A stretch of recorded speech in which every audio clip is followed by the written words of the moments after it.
मैं हूं doctor Archana Trivedi, principal consultant robotic and laparoscopic gynaecological surgeries, Regency Health, Kanpur. आज जो चर्चा का विषय है वो है robotics, the future of gynaecological surgeries.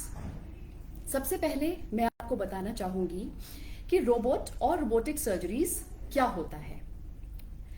Robot जो सर्जिकल रोबोट होता है जिससे हम सर्जरीज करते हैं वो 3 पार्ट्स का मिक्सचर है। पहला होता है सर्जन्स कंसोल, जिसमें कि एक मॉनिटर होता है और उसके नीचे कुछ इंस्ट्रूमेंट्स होते हैं जिसको देखते हुए जिससे कि सर्जन सर्जरी परफॉर्म करता है। वो मॉनिटर के अंदर देखेगा और अपने हैंड मूवमेंट्स करके उस इंस्ट्रूमेंट्स जो नीचे एंडोरस जिसे कहते हैं उसको मैनिपुलेट करके सर्जरी करता है। The second part is patient cart. Patient cart में जो रोबोट का पार्ट होता है वो होता है रोबोटिक आर्म्स।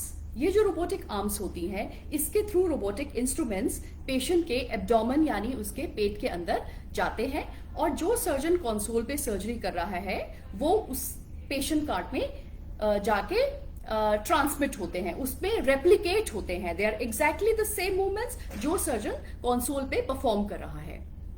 तीसरा होता है विजन कार्ट।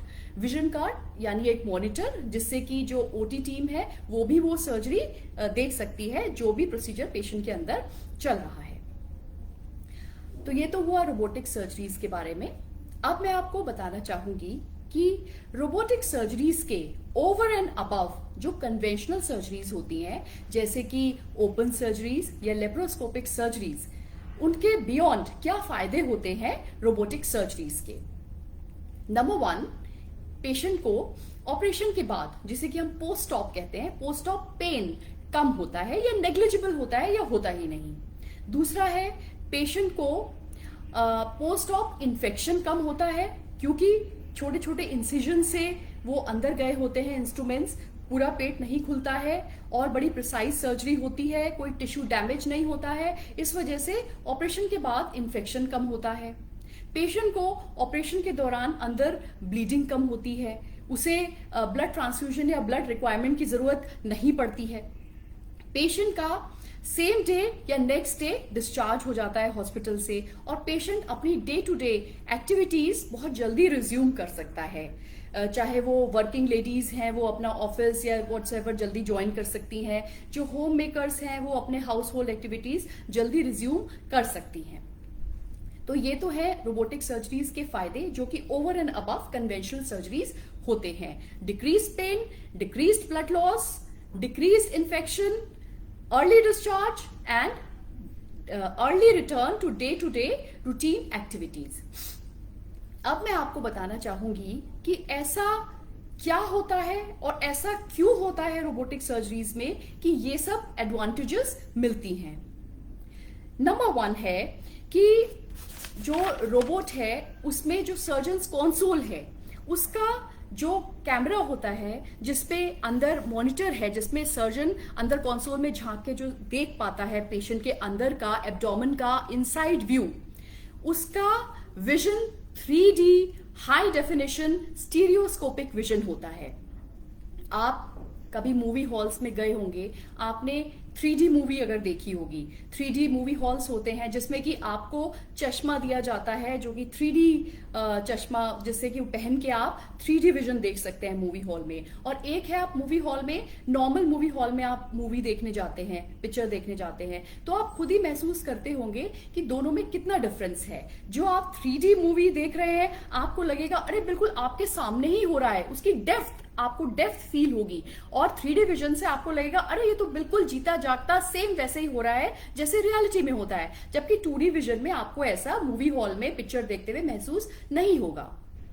दूसरा होता है जो सर्जन कंसोल के अंदर जो मॉनिटर होता है, मैग्निफिकेशन। मैग्निफिकेशन मींस वही छोटी इमेज बहुत बढ़ चढ़ के दिखाई देती है।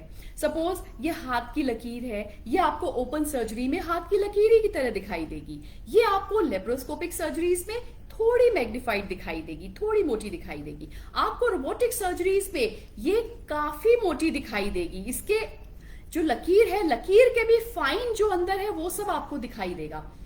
So the first is 3D view, 3D high definition, HD stereoscopic view, second is magnification जो बढ़ चढ़ के दिखता है, third is ergonomics. Ergonomics means जो सर्जन उस मॉनिटर के नीचे जो इंस्ट्रूमेंट लगे हैं उसको एंडोरिस्ट कहते हैं, वो सर्जन उसी में मूवमेंट करके सर्जरी परफॉर्म करता है।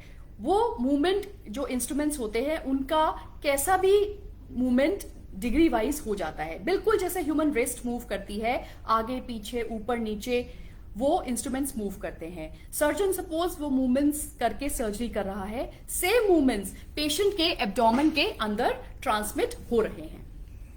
तो एक तो हो गया अर्गोनॉमिक्स जिसमें कि एंडोरिस्ट मूवमेंट है। सपोज अगर लेप्रोस्कोपिक सर्जरी कोई कर रहा है तो लेप्रोस्कोप में सपोज ये लेप्रोस्कोप की शाफ्ट है, ये उसके आगे का टिप है, तो जो सर्जरी परफॉर्म होती है तो अगर सर्जन को कुछ डिसेक्शन करना है तो वो पूरा मूवमेंट, उसको पूरा शाफ्ट का मूवमेंट करना पड़ेगा, आगे पीछे ऐसे ऐसे पूरा शाफ्ट मूव होगा। सपोज अगर सर्जन राइट साइड उसने डिसेक्शन कर लिया, डिसेक्शन मीन्स जो भी सर्जरी के दौरान हम छुड़ाते हैं, चिपकन या सर्जरी करते हैं। दूसरा होता है कि अगर उसको लेफ्ट साइड करना है तो it will be very difficult for the surgeon to manipulate things, तो उसको अब अगली साइड आके साइड चेंज करके उस तरफ से वो ऐसे जाएगा। ये टिप है लेप्रोस्कोप इंस्ट्रूमेंट की, ये उसकी शाफ्ट है, उसको पूरा मूवमेंट ऐसे पूरा हाथ ऐसे इंस्ट्रूमेंट शाफ्ट घुमाना पड़ेगा।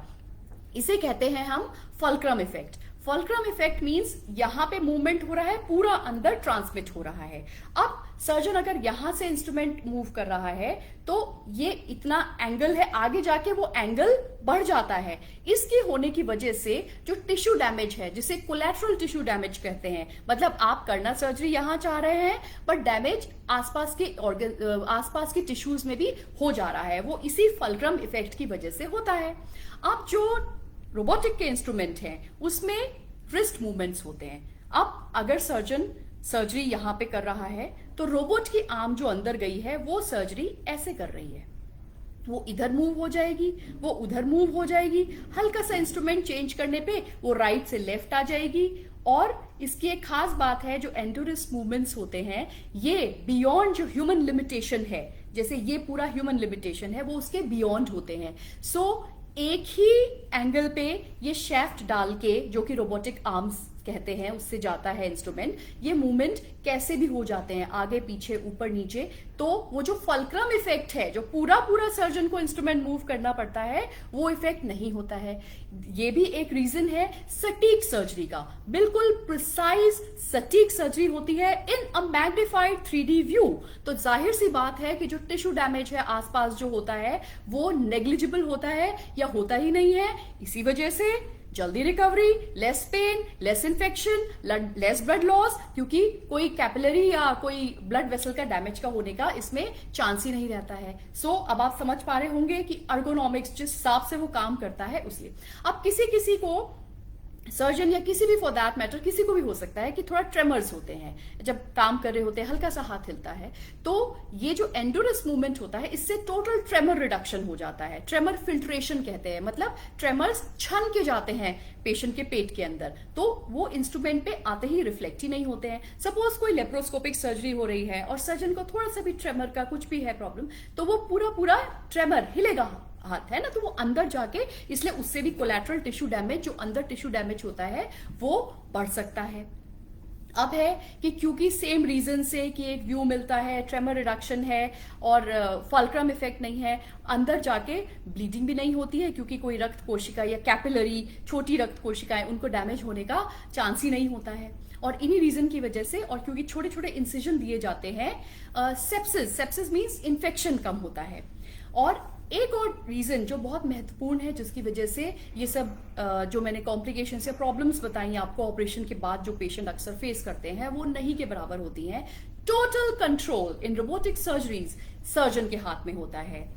जिस कंसोल में देख के सर्जन सर्जरी कर रहा है, कैमरा कंट्रोल टोटल सर्जन के हाथ में है। जो इंस्ट्रूमेंट्स 3 से 4 जो भी सर्जन यूज कर रहा है, टोटल सर्जन के कंट्रोल में वो इंस्ट्रूमेंट्स हैं। सर्जन जैसा चाहे, जिधर से चाहे वो इंस्ट्रूमेंट यूज कर सकता है। और टोटल कैमरा कंट्रोल। और कन्वेंशनल सर्जरीज में क्या होता है, कैमरे के लिए सर्जन को असिस्टेंट पे डिपेंडेंट रहना पड़ता है। असिस्टेंट शोज द कैमरा, और बाकी असिस्टेंट्स भी होते हैं जो कि सर्जन को जो एक आध इंस्ट्रूमेंट हैंडल करते हैं। सर्जन तो नेचुरली 2 हाथ हैं तो 2 ही इंस्ट्रूमेंट्स हैंडल कर पाएगा, और फॉर द ऑब्वियस रीजंस वो कैमरा और अपना चौथा इंस्ट्रूमेंट नहीं यूज कर पाएगा। बट रोबोटिक सर्जरीज में total control is with the surgeon.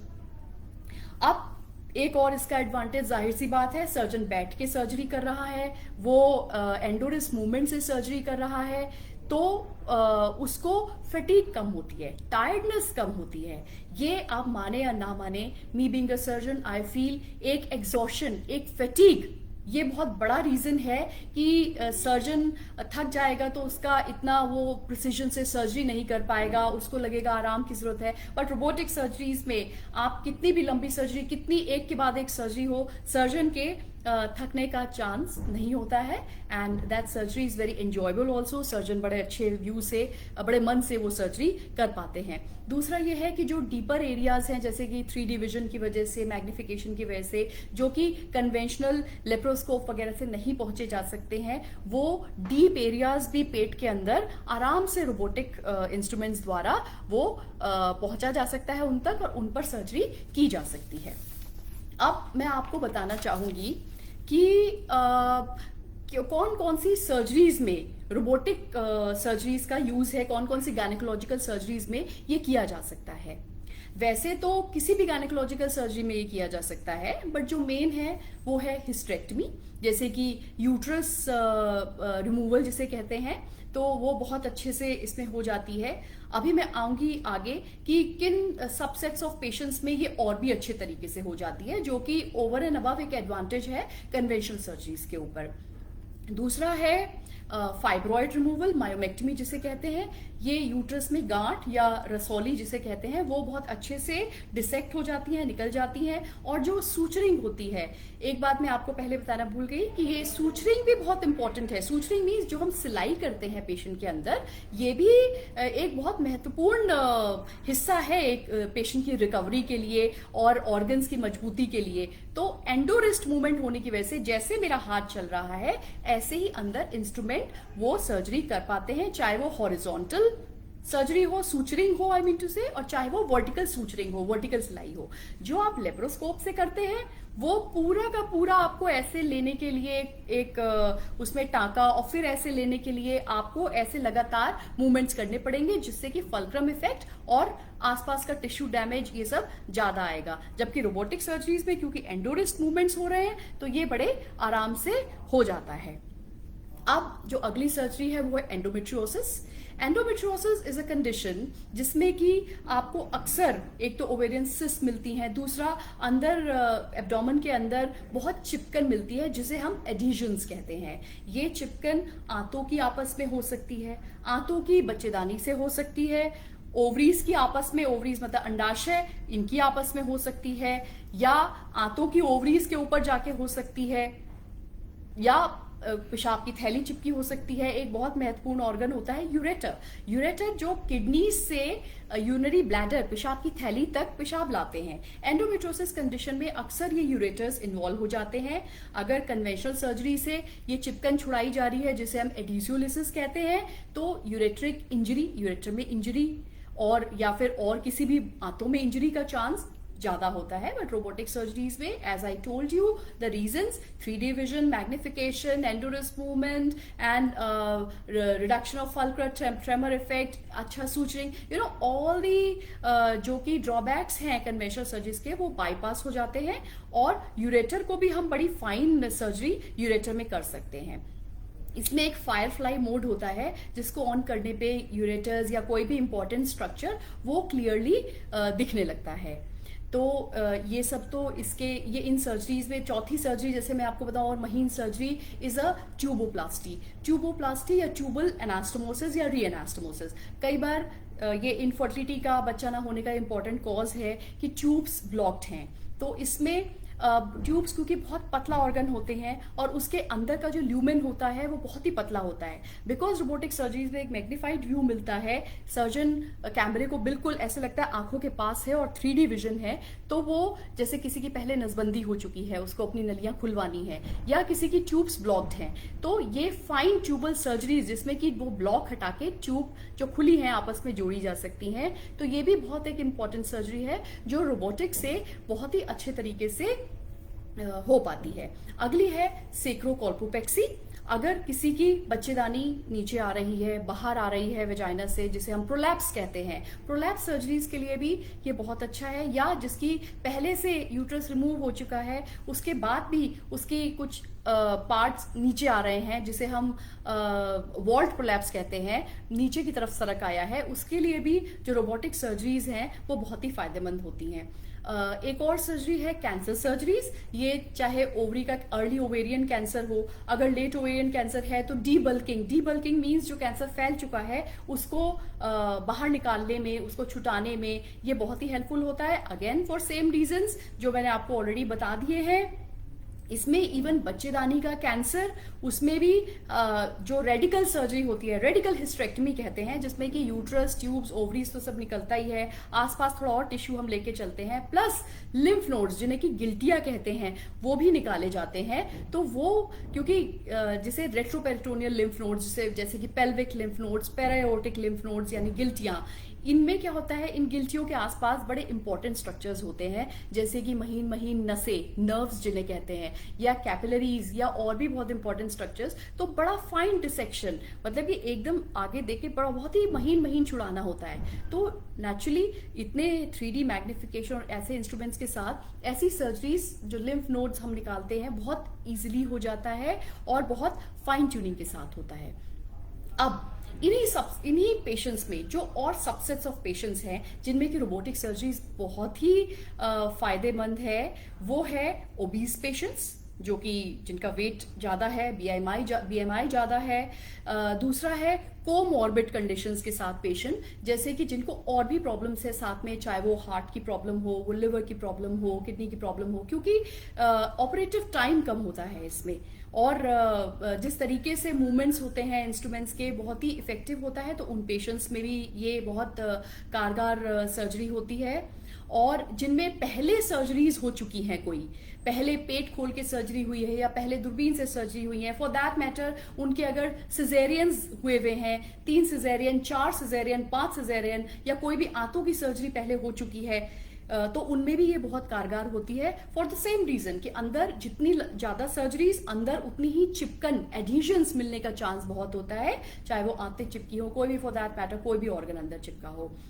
तो उसमें महीन यानी प्रिसाइज, सटीक डिसेक्शन के लिए रोबोटिक सर्जरीज का बहुत ही महत्वपूर्ण रोल है। सो ये अभी मैंने आपको बताया कि किन सर्जरीज में यूज हो सकता है। अब मैं आती हूँ कुछ मिथ्स पर, भ्रांतियों पर, जो कि रोबोटिक सर्जरीज को लेके एसोसिएटेड हैं। पहली भ्रांति है कि रोबोट सर्जरी करता है। जी नहीं, ऐसा बिल्कुल नहीं है। अभी तक मैंने जो आपको बातें बताई हैं आप जान ही गए होंगे। Actually it's the surgeon he surgery perform कर रहा है। एंड ये तो और भी अच्छी बात है कि टोटल कंट्रोल सर्जन के ही हाथ में है, चाहे वो कैमरा हो, चाहे वो इंस्ट्रूमेंट्स हो जो सर्जन अंदर यूज कर रहा है। So the surgery is totally performed by the surgeon. दूसरा जो मैं इसमें भ्रांति है, जो मिथ है, वो ये है कि ये एक कॉस्टली सर्जरी है। जी नहीं, ये भी बिल्कुल नहीं है। ये कॉस्टली सर्जरी नहीं है। इसमें 2 इनिशियल कॉस्ट ज्यादा आती होगी, बट क्योंकि पेशेंट को सर्जरी के बाद पेन कम होता है, उसको इन्फेक्शन कम होता है, उसको ब्लड लॉस कम होता है, उसको डिस्चार्ज जल्दी मिल जाता है, for that matter hospital stay उसका कम होता है, और उसकी day to day routine activities भी जल्दी स्टार्ट हो जाती हैं, चाहे वो वर्क हो, उसका ऑफिस का वर्क हो। तो अगर आप लॉन्ग टर्म बेनिफिट्स देखें, और इन्हीं कॉम्प्लिकेशंस की वजह से कई बार पेशेंट रीएडमिट भी हो जाता है, या लॉन्ग टर्म कॉम्प्लिकेशंस की वजह से हॉस्पिटल विजिट करता रहता है, जिसमें कि उसका खर्चा आता है। सो फॉर दैट मैटर एक चीज होती है कॉस्ट ऑफ सर्जरी, एक चीज है कॉस्ट इफेक्टिवनेस। सो हम देखें तो रोबोटिक सर्जरीज की कॉस्ट इफेक्टिवनेस ज्यादा है। तीसरी भ्रांति है कि ये सर्जरी केवल या तो बहुत सिंपल या बहुत कॉम्प्लेक्स सर्जरीज के लिए परफॉर्म होती है, अलग अलग धारणाएं हैं, but actually robotic surgeries is for all gynaecological surgeries. कोई भी गायनेकोलॉजिकल सर्जरीज रोबोटिक सर्जरी द्वारा हो सकती है। हाँ, इसका बहुत बड़ा अपर हैंड है थोड़ी कॉम्प्लेक्स सर्जरीज में, एंड जो मरीज को मॉर्बिडिटीज या प्रीवियस उनके ऑपरेशन हुए हो या वो ओबीज हो उनमें। अगली भ्रांति है कि कोई भी सर्जन इसे कर सकता है, ऐसा नहीं है। रोबोटिक सर्जरीज करने के लिए एक एक्सटेंसिव ट्रेनिंग और एजुकेशन की जरूरत होती है और सर्टिफिकेशन की जरूरत होती है। तो जिन सर्जन्स ने वो vast and extensive training and extensive education in this respect ले रखी है, and those who have got the certification can only perform robotic surgeries. तो आई थिंक मैंने मेनली सब कवर ही कर लिया है, और आपका कोई प्रश्न हो तो आप मुझसे पूछ सकते हैं। तो आपसे मैं विदा चाहूंगी और मेरी तरफ से नमस्कार and hell the era of robotics. Thank you.